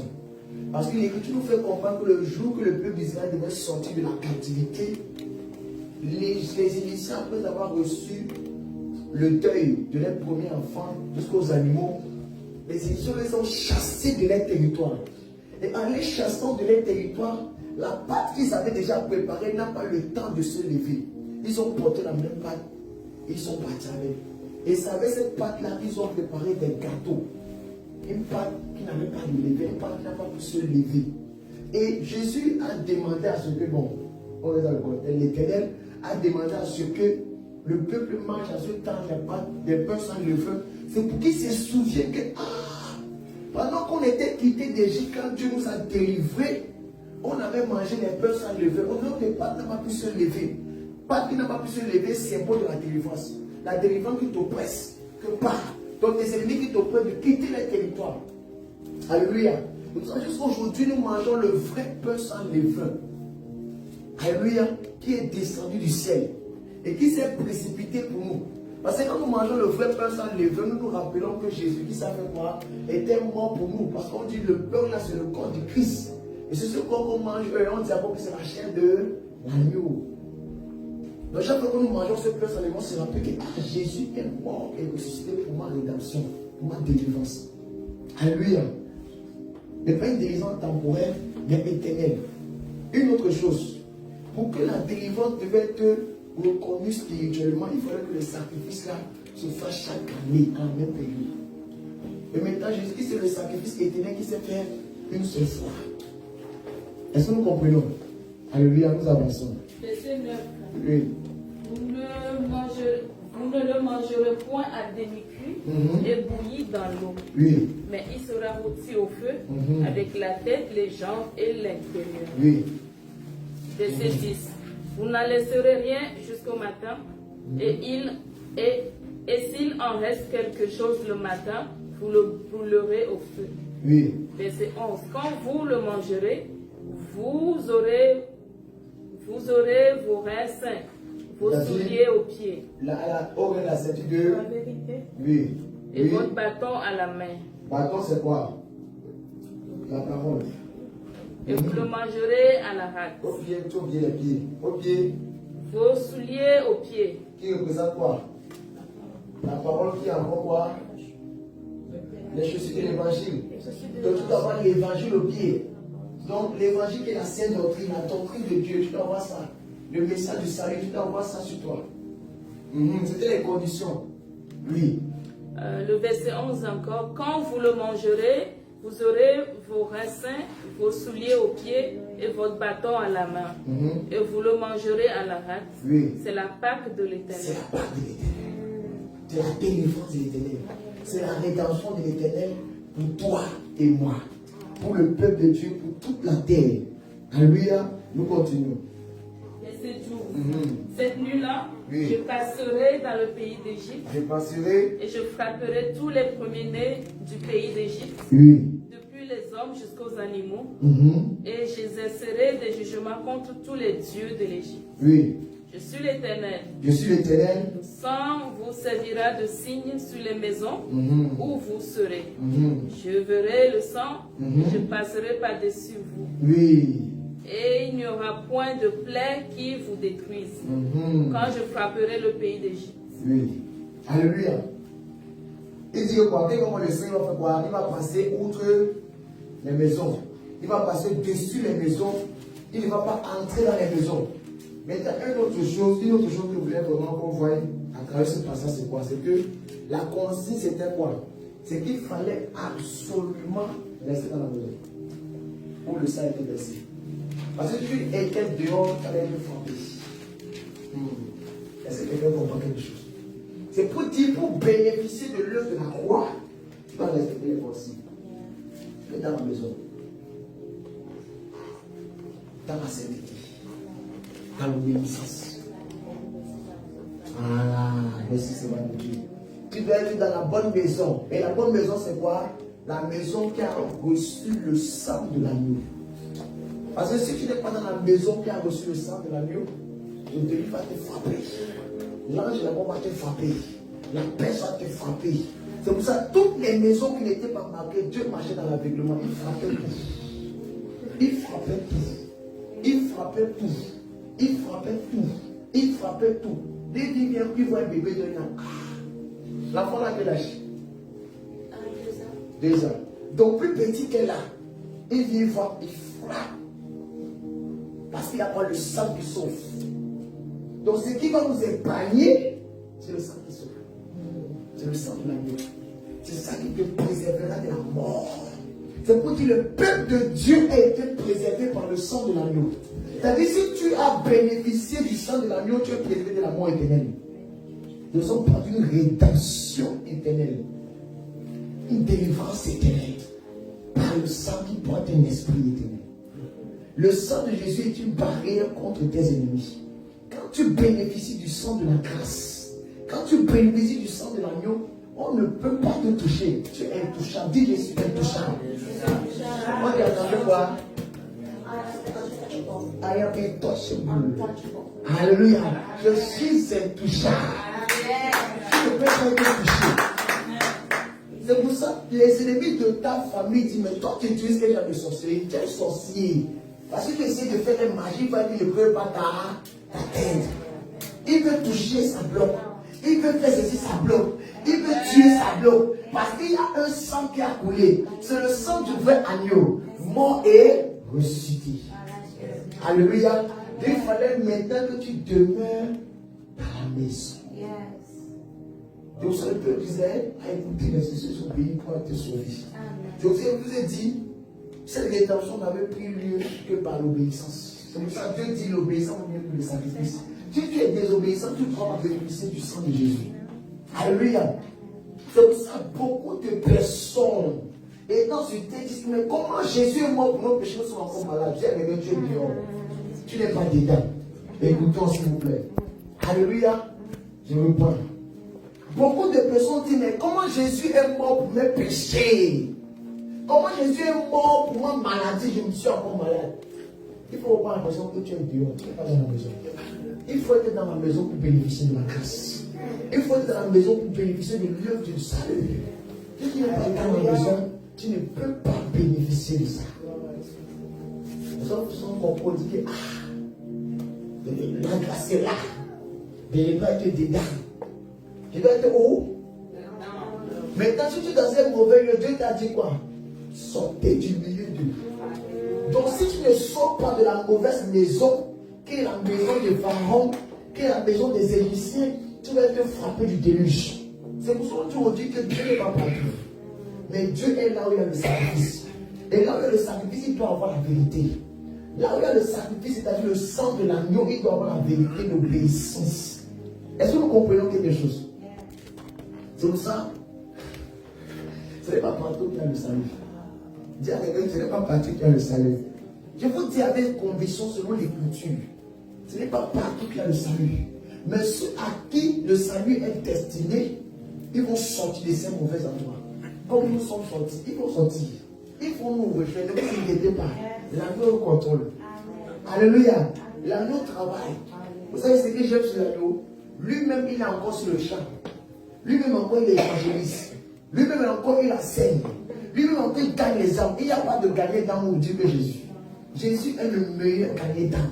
C'est pour ça qu'on dit selon l'Écriture, c'est lui qui augmentait à l'église le nombre de ceux qui avaient cru. Alléluia. C'est pour dire quoi? Pendant que nous dormons, Jésus fait notre travail. Il m'a dit, toi là. Est-ce que vous savez qu'il y a beaucoup de personnes qui sont tellement nombreux sur la terre qui n'entendent que l'agneau dit, oui, je suis là-bas. Je suis avec eux pas. Hein? Tellement nombreux. Donc, on doit se tourner vers le vrai évangéliste pour dire, on va évangéliser pour vous. On doit se tourner vers la vraie personne pour dire, Seigneur, va manifester ce que tu as manifesté pour nous. C'est l'agneau qui est venu m'évangéliser, il était à l'église. Il me dit, si tu m'aurais dit, tu vas aller où? C'est pas cet évangile qui m'a tourmenté que je suis sorti de la voie de la mauvaise maison. Alléluia. Et comme je dis, c'est dans la bonne maison. Gloire à Jésus. C'est pour dire quoi? Dieu va préparer le chemin pour toi. Et Dieu va préparer le chemin pour nos frères et sœurs, comme il a préparé le chemin pour nous. Gloire à Jésus. Amen. Maintenant, le temps de le courir. Amen. Mais nous ne sommes pas encore entrés dans le vif du sujet. La Christ, l'agneau de Dieu, mort et ressuscité pour notre rédemption éternelle. Nous devons faire une étude de cas. Alléluia. Alléluia. On devait faire une étude de cas pour comprendre ce passage. Gloire à Jésus. Amen. Une autre prophétie qu'on peut lire avant de continuer. Exode chapitre 12, toujours verset 46. Exode chapitre 12, verset 46. Je lis au nom de Jésus. Amen. Exode 12, verset 46. On ne la mangera que dans la maison. Vous n'apporterez rien de chair hors de la maison. Et vous ne briserez aucun os. Reprends encore. On ne la mangera que dans la maison. Vous n'apporterez point de chair hors de la maison. Et vous ne briserez aucun os. Alléluia. Ouvrons rapidement Jean 19. Jean chapitre 19.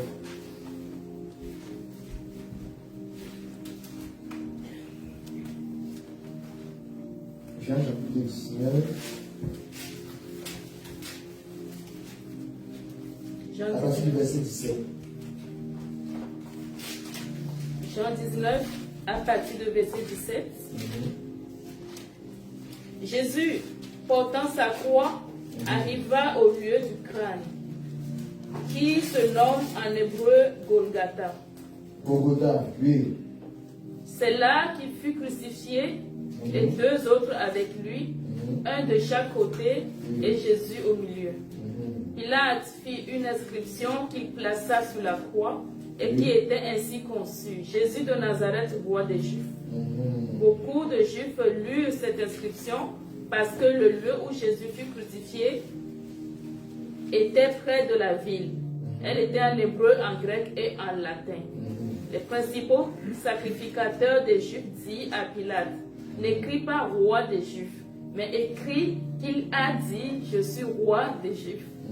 Pilate répondit, ce que j'ai écrit, je l'ai écrit. Dis à quelqu'un, Pilate avait reçu la révélation. Dis à quelqu'un, Pilate avait reçu la révélation. Pilate avait reçu la... Voilà, nous continuons. Verset 23. Les soldats, après avoir crucifié Jésus, prirent ses vêtements et il en fit 4 parts, une part pour chaque soldat.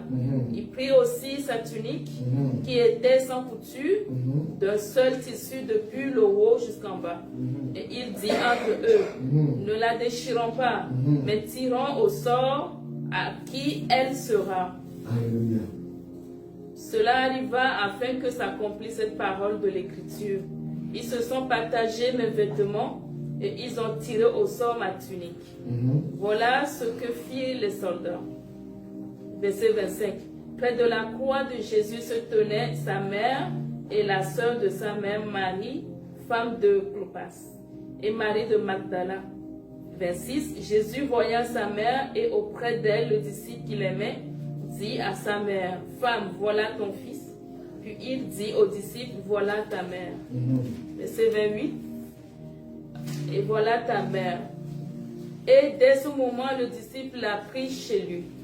Verset 28. Après cela, Jésus, qui savait que tout était déjà consommé, dit, afin que l'écriture fût accomplie, j'ai soif. Afin que rien ne soit sauté. Donc Jésus-Christ a accompli pour ce qu'on avait dit. On a dit qu'il devait dire quoi? J'ai soif. Oui. Verset 29. Il y avait là un vase plein de vinaigre. Oui. Les soldats ont rempli une éponge et l'ayant fixée à une branche d'hysope, ils l'approchèrent de sa bouche. Quand Jésus eut pris le vinaigre, il dit, tout est accompli. Oui. Et baissant la tête, il rendit l'esprit. Amen. Oui, continue. Verset 31. Dans la crainte que les corps ne restassent sur la croix pendant le sabbat, Écoutez bien. car c'était la préparation et ce jour de sabbat était un grand jour. Les Juifs demandaient à Pilate qu'on rompît les jambes au crucifié. Il demande quoi? Qu'on rompît les jambes au crucifié. On vient d'abord de lire que la prophétie disait que quoi? L'agneau ne devait pas, on ne devait pas faire quoi? Briser son On ne devait pas briser les os de l'agneau. Écoutons maintenant comment le diable est brisé. Continuons. Et qu'on les enleva. Reprends le verset, pardon. Le verset 31. Oui. Dans la crainte que les corps ne restassent sur la croix pendant le sabbat, car c'était la préparation, et ce jour de sabbat était un grand jour. Les Juifs demandèrent à Pilate qu'on rompît les jambes au crucifié et qu'on les enleva. Oui. 32, les soldats vinrent donc et ils rompirent les jambes au premier. On dit Jésus était haut. Jésus était au milieu.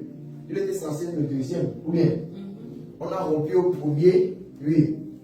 Puis à l'autre qui avait été crucifié avec lui. Donc on a sauté avant Jésus d'abord. Avant lui, on rompt encore comme ça parce qu'il y a une processus qui devait se faire. Alléluia.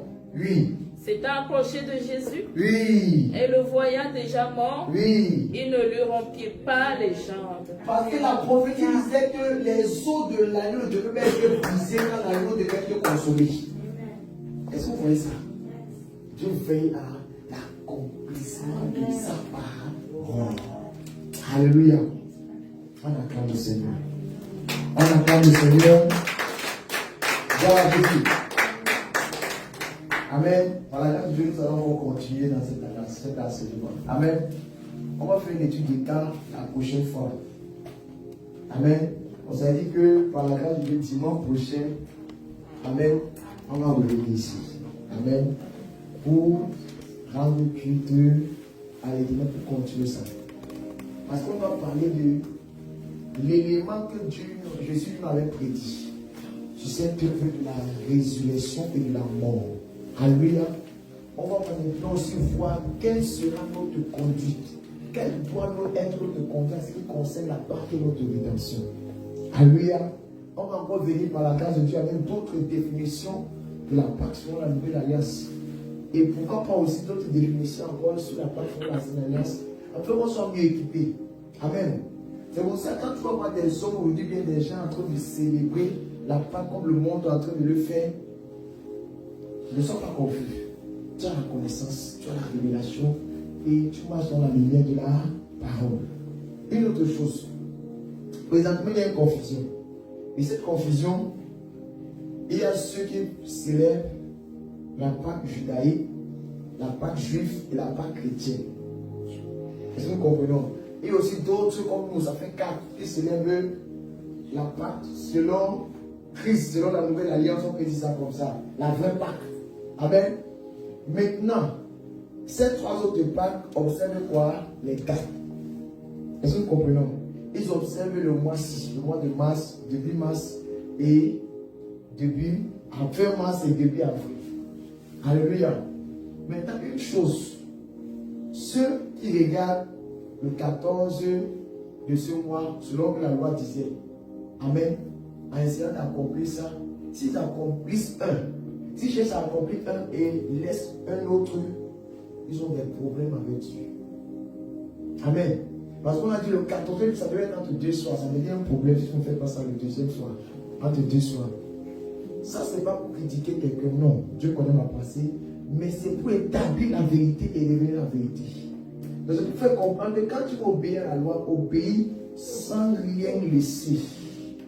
On exigeait que pendant 7 jours, ce qu'ils appellent semaine pascale, le peuple sans lever devait être mangé dans la maison. Lorsque tu manges la nourriture pendant cette période, tu as des problèmes avec Dieu. C'est la vérité. Oui. C'est la Pâque. Alléluia. Maintenant, une autre chose. Imaginons que, parce qu'ils observent encore la lune.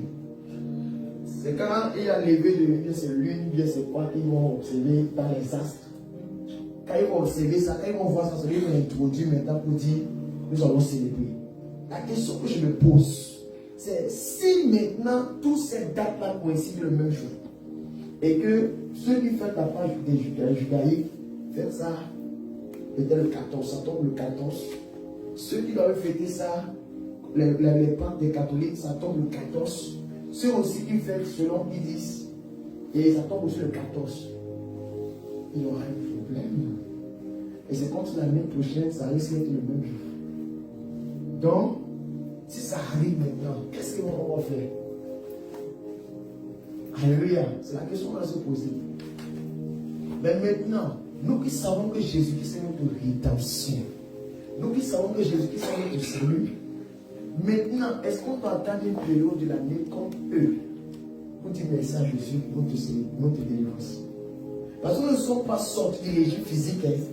Nous avons été délivrés de l'Égypte spirituelle. Et de quoi? De la mort pour être introduit à la vie. Donc la Pâque que nous célébrons, c'est la délivrance éternelle. Dieu est venu nous sortir de la mort, qui était notre captivité, pour nous amener à la vraie vie. Parce que présentement, nous sommes déjà en Christ qui est la vie. Et c'est pas va continuer dans l'éternité. C'est dans l'éternité maintenant que cela va être bien réel. Nous allons voir là. Imagine quand tu célèbres et tu vois le vrai agneau. C'est l'agneau aussi qui a permis que tu sois là. Comment vas-tu réagir? Alléluia. C'est pour dire ne soyons pas confus, mais honorons Dieu à travers sa parole. Ne te laisse jamais emporter par quoi que ce soit. Une autre chose. Vous avez vu qu'on a retiré les pots de fleurs. Amen. Je parle aussi pour ceux qui nous suivent.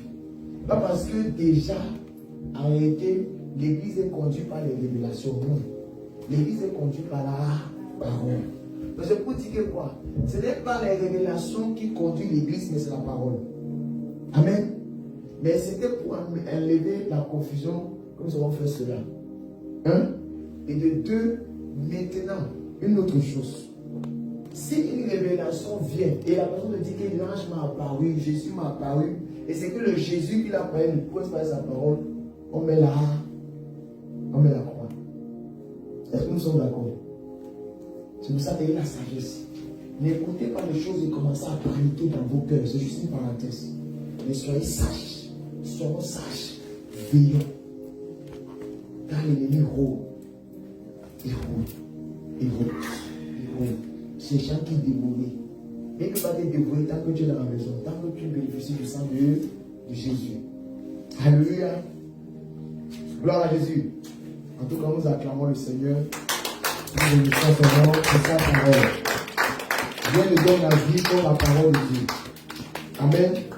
Donc, par la grâce de Dieu, nous allons prier pour ça. Concernant ce thème demain, en prière en ligne, par la grâce de Dieu. À cause du temps, nous allons mettre fin aujourd'hui. Quand tu vas juste te lever, tu vas dire Seigneur, merci pour ta parole. Merci Jésus pour ta parole. Merci Éternel pour ta parole. Merci, tu m'as enseigné. Tu m'as enseigné, je comprends ta pensée aujourd'hui. Tu m'as montré que tu avais délivré les Hébreux. Tu m'as montré comment tu avais fait à travers ta parole. Et j'ai vu que tu es un Dieu qui sait toutes choses avant le commencement. Seigneur, merci pour ta parole. Reçois tout l'honneur et la gloire. Commence à rendre grâce à Dieu. Bien aimé, c'est que tu as bénéficié. Beaucoup n'ont pas ce privilège. Beaucoup n'ont pas cette grâce. Beaucoup n'ont pas ce privilège. Rends grâce à l'agneau. L'agneau s'est donné pour toi. L'agneau était ressuscité pour toi aussi. Et l'agneau est vivant pour toi. Et aujourd'hui, tu bénéficies encore de la grâce du sang de l'agneau. Béni sois-tu, Jésus, pour ton sang. Béni sois-tu parce que tu t'es déployé pour nous. Béni sois-tu, agneau de Dieu, parce que tu étais donné pour nous, tes enfants. Nous te célébrons. Nous te rendons grâce. C'est au nom de Jésus nous avons prié. Amen. Acclame Jésus. Acclame Jésus. Acclame